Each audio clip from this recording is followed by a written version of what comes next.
Indignante, el castillista Nicolás Lúcar en su programa en vivo defiende el acuerdo con Odebrecht y critica a todas las personas que están en contra de este acuerdo. Escuchemos. Estamos discutiendo que el acuerdo con Odebrecht no estuvo bien, que el acuerdo con Odebrecht fue tramposo, que el acuerdo con Odebrecht se debería caer. Esa es la verdad. Y ustedes ven todos los días en medios, en prensa escrita, en radio, en televisión, a gente hablando contra el acuerdo. Que no digo que sea perfecto, pero ¿quiénes son los que hablan? Cuando se planteó la discusión sobre qué estamos dispuestos a darle a los de Odebrecht a cambio de la información, yo he dicho, me hago responsable de mis dichos. ¡Todo! Había que darle a Odebrecht todas las concesiones que fueran necesarias a cambio de la verdad. Lo que está pasando hoy en el Perú resulta paradójico, por usar alguna expresión.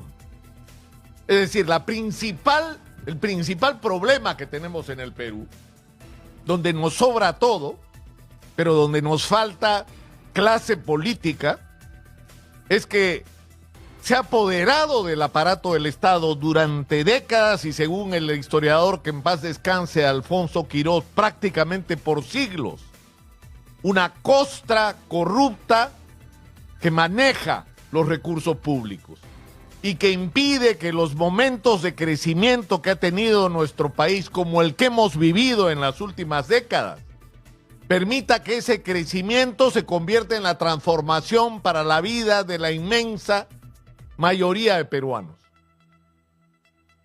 Y la razón de que esto ocurra es que esta costra está caracterizada por la ineficiencia y la corrupción. Una ineficiencia y sobre todo una corrupción que todos sabemos que existe, de la cual se hablaba en los pasillos y a media voz. Todos sabíamos que la obra pública en el Perú tenía precio. Todos sabíamos en el Perú que las campañas electorales se financiaban por quienes después obtenían de quienes habían financiado los beneficios desde el Parlamento, desde el Congreso, con leyes favorables a sus intereses o con el otorgamiento de contratos, de concesiones, de adquisiciones. Es decir, todos sabíamos que había un perverso mecanismo de corrupción existente en el Perú, pero no podíamos probarlo. ¿Se acuerdan ustedes de la frase, pruébenlo pues, imbéciles? ¿Se acuerdan? Bueno, lo que ha ocurrido en el Perú en los últimos años es extraordinario, porque no ha pasado al nivel que está ocurriendo en el Perú en ninguna parte.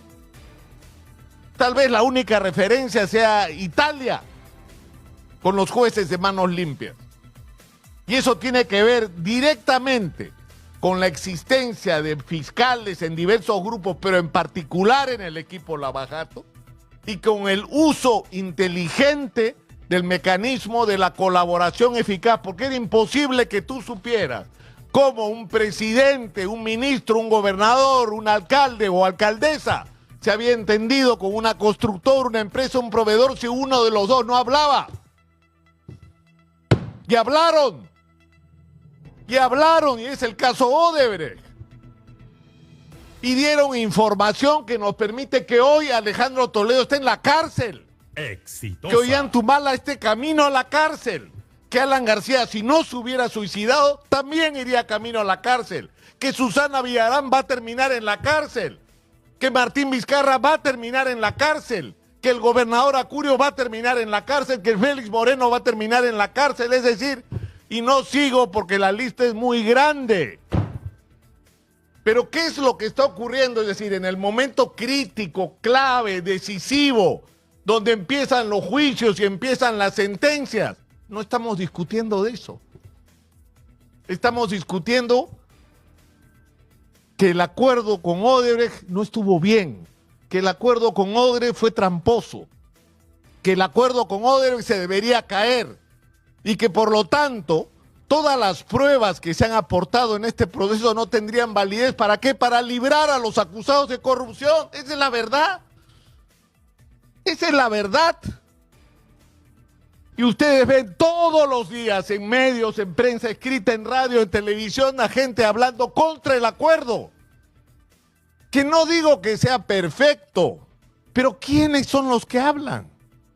Los involucrados en estos casos, sus abogados, sus voceros por contrato, sus opinólogos independientes que independientes no tienen nada, porque son parte de los equipos de defensa legal. ¿De quiénes? De los acusados de corrupción, que se han visto expuestos por estas colaboraciones eficaces, que no es una, no es dos, son 52. Hay 52 procesos de colaboración que no solamente han sido logrados porque quienes estaban involucrados en actos de corrupción han admitido sus delitos y han confesado, sino que esto ha sido acreditado y corroborado al nivel de que hay jueces que han emitido sentencias diciendo sí señor, corresponde acá el otorgamiento de beneficios porque están dando información que es valiosa para la lucha contra la corrupción en el Perú. Entonces, ¿qué es lo que pretenden? Y nos dan información que es absolutamente sesgada y en algunos casos ya groseramente falsa. Que el acuerdo con Odebrecht pudo ser mejor, pero por supuesto que sí. Pero yo recuerdo, y está grabado, por si acaso, que cuando esta historia empezó y se abrió la posibilidad de que Odebrecht, ¿no? Es decir, los ejecutivos, el propio Marcelo Odebrecht, Barata y todos sus funcionarios confesaran, estábamos en una situación muy complicada, ya no estaban en el Perú, lamentablemente, no estaban en el Perú. Y teníamos instrumentos de presión sobre ellos que pudimos usar de una manera más eficiente, probablemente, ¿no? Embargar cuentas, no sé, tal vez se pudo hacer más en ese momento para ejercer presión, pero no los teníamos en las manos. No los teníamos en las manos. Pero además tenían el amparo del gobierno de Brasil. Acuérdense que Lula era parte de toda esta fiesta. El hoy presidente de Brasil y hace unos años también presidente de Brasil. Entonces, en ese contexto, cuando se planteó la discusión sobre qué estamos dispuestos a darle a los de Odebrecht a cambio de la información, yo he dicho, me hago responsable de mis dichos. ¡Todo!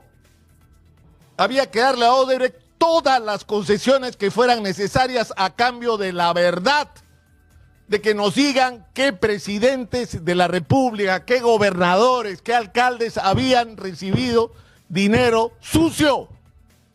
Y eso es lo que ocurrió y el acuerdo se enmarcó en el reconocimiento explícito sobre 4 procesos, pero también, y eso se está ocultando, en el compromiso suscrito y firmado, que sobre todas aquellas obras que entraran en proceso de investigación y en las que estuviera implicado de alguna manera Odebrecht, estaban obligados a dar la información sobre lo que había pasado en esos procesos. Y eso es lo que ha ocurrido. Y les voy a dar información que yo no sé por qué, en medio de esta andanada, pero es una cosa bárbara lo que está pasando, yo insisto en eso. Yo no puedo creer lo que está pasando, sinceramente. O sea, están yendo a la cárcel expresidentes de la República, va a ir a la cárcel toda esta gente cuya lista les he dado y me he quedado corto, porque es mucho más la gente que va a ir a la cárcel por las colaboraciones eficaces, entre ellas la de Odebrecht, con todos los defectos, con todos los defectos. A mí no me gusta, por ejemplo, la politización que yo creo José Domingo Pérez ha hecho del caso Keiko. Creo que se ha equivocado. Creo que eso está mal. Creo que la señora no gobernó y no puede ser que el juicio de Keiko sea más importante de lo que sí gobernaron y manejaron presupuesto público. Yo creo, es mi opinión personal, que la señora sí cometió delitos y merece ser castigada por eso. Pero hay como un sobredimensionamiento del caso Keiko, pero en fin. Más allá de esos defectos, o la incorporación de Ricardo Briceño, por Dios, ¿qué hace metido ese hombre en ese proceso? Es simplemente la pura soberbia, creo yo, de José Domingo Pérez de no reconocer que se equivocó. Pero en fin, hay información que la gente no tiene y se las voy a resumir. En este momento hay 32 investigaciones que están en la etapa preliminar, 51 que están en la etapa preparatoria, 9 que están en la etapa intermedia, 3 que ya están en auto de enjuiciamiento y 9 que ya están en juicio oral. 9 que ya están en el proceso del juicio.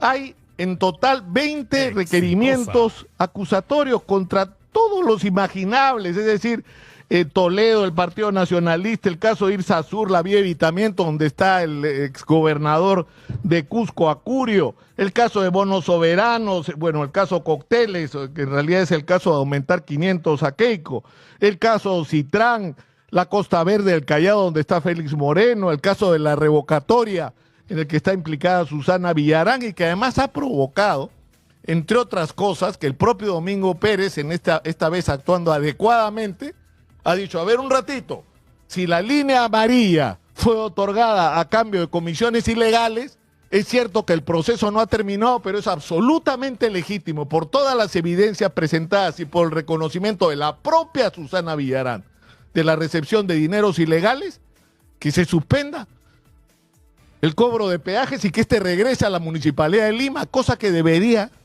celebrar Rafael López Aliaga, en vez de estar apedreando algo que va a favorecer a la ciudad de Lima, como esa medida que es cierto, es preventiva. O sea, mientras no acabe el proceso un ratito, señores, acá hay una sospecha muy grave de corrupción, ustedes no pueden seguir manejando los peajes.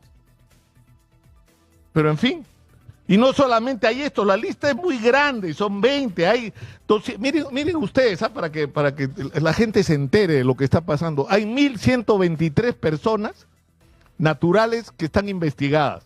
Hay 104 empresas que están investigadas. Hay 84 empresas e instituciones que son consideradas terceras civilmente responsables. Hay 217 acusados en este momento.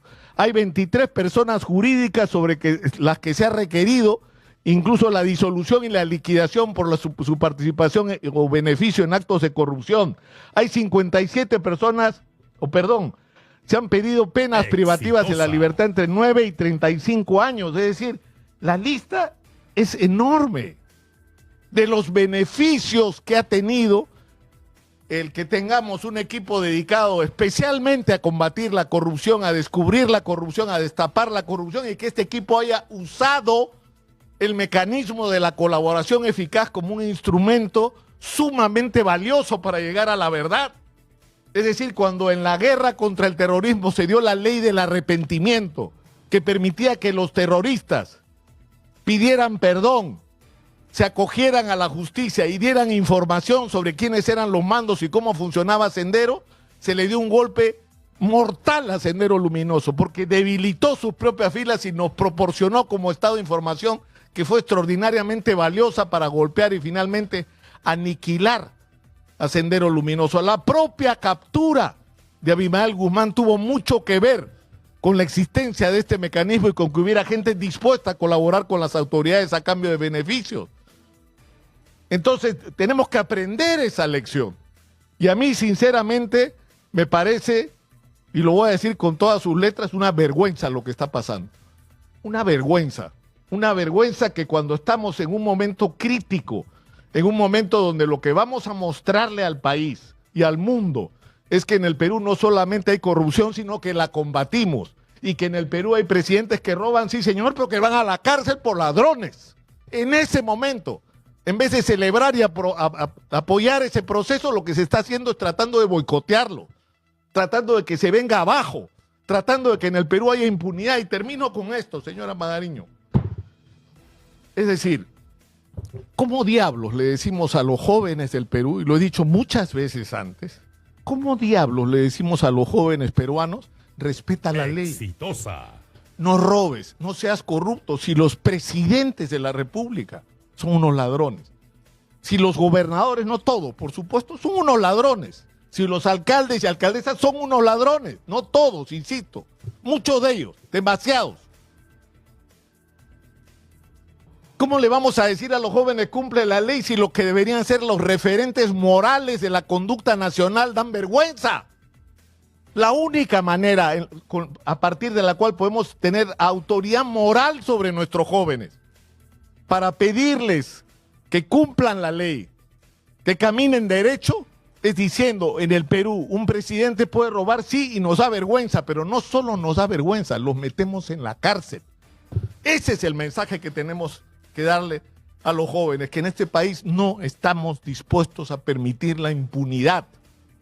Ese es el centro de la discusión el día de hoy. Insisto, más allá de los defectos, que pueda tener, porque todo acto humano y sobre todo en las circunstancias que se estaba dando, en el contexto en que se ha producido todo esto, en la batalla campal que hemos vivido los últimos años, es decir, por Dios, ejércitos de abogados y de opinólogos boicoteando el proceso de colaboración, abogados creando y enredando los juicios, postergando audiencias, tratando de cambiar jueces. Es decir, se ha atravesado un callejón oscuro para llegar finalmente donde estamos, que son los juicios y la inminencia de sentencia. E insisto, esto es algo que debemos respaldar y celebrar, y en vez de hacerlo hay gente que quiere boicotearlo. ¿Y vamos a permitir que eso pase? O sea, sinceramente, yo creo que acá se está definiendo de qué lado está cada cual, ¿eh? Se está definiendo del lado del que cada uno de los actores de la vida nacional se encuentra. Exitosa. Yo creo, para terminar, que el Ministerio Público tiene que permitir que los miembros del equipo Lava Jato, y en especial el doctor Rafael Vela, tengan el derecho elemental que debería tener todo ciudadano que está siendo agraviado, que está siendo difamado, que está siendo calumniado, a salir ante la opinión pública y explicar qué cosa es lo que ha hecho el equipo Lava Jato y por qué, y qué es lo que contiene ese acuerdo y por qué se hizo en las condiciones que se hizo. Es elemental. Es un derecho elemental que no se le puede negar a una persona, y menos aún a un fiscal, y menos aún de un caso o de unos casos tan trascendentes como los que estamos hablando. Y yo creo que eso es lo que tiene que ocurrir lo antes posible. Bueno amigos, eso fue todo. No olviden suscribirse al canal y compartir el video. Hasta pronto.